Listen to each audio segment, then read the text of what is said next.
சிவாய நம.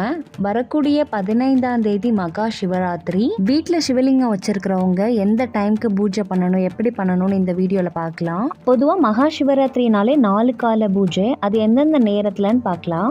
முதல் கால பூஜை 6:11 முதல் 9:23 வரைக்கும். இரண்டாம் கால பூஜை 9:23 முதல் நள்ளிரவு 12:35 வரைக்கும்.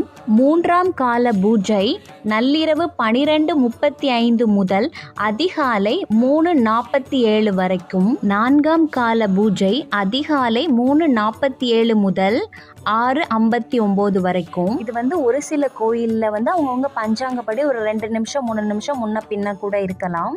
முதல் காலம் பிரம்மதேவன் சிவபெருமானை நோக்கி வழிபடக்கூடிய காலம்தான் முதல் காலம்.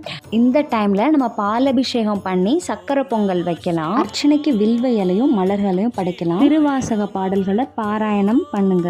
இரண்டாம் கால பூஜை விஷ்ணு பகவான் சிவபெருமானை நோக்கி வழிபடக்கூடிய பூஜை. இந்த காலத்துல பஞ்சாமிரத அபிஷேகம் பண்ணி கற்கண்டு சாதம் பண்ணலாம். மூன்றாவது காலம் இது ரொம்ப முக்கியமான காலம். இந்த நேரத்துல பார்வதி தேவி சிவபெருமானை நோக்கி வழிபடக்கூடிய காலம். இந்த நேரத்துல சிவபெருமானுக்கு தேன் அபிஷேகம் பண்ணி எள்ளு சாதம் படைக்கலாம். இந்த நேரத்துலதான் சிவபெருமான் லிங்கோத்பவரை காட்சி கொடுத்தாரு. இந்த டைம்ல ஒரு வில்வ இலையாவது நம்ம பூஜைக்கு வைக்கணும். நான்காம் கால பூஜை தேவர்கள், மனிதர்கள், சித்தர்கள் எல்லாரும் சிவபெருமானை நோக்கி வழிபட்ட காலம். கரும்பு சாறு பால் கொண்டு அபிஷேகம் பண்ணலாம். நைவேத்தியத்திற்கு சுத்த அன்னத்துல பசுனை கொண்டு வழிபடலாம். அவ்வளவுதாங்க. ரொம்ப எளிமையான வழிபாடு, அதிசக்தி வாய்ந்த வழிபாடு.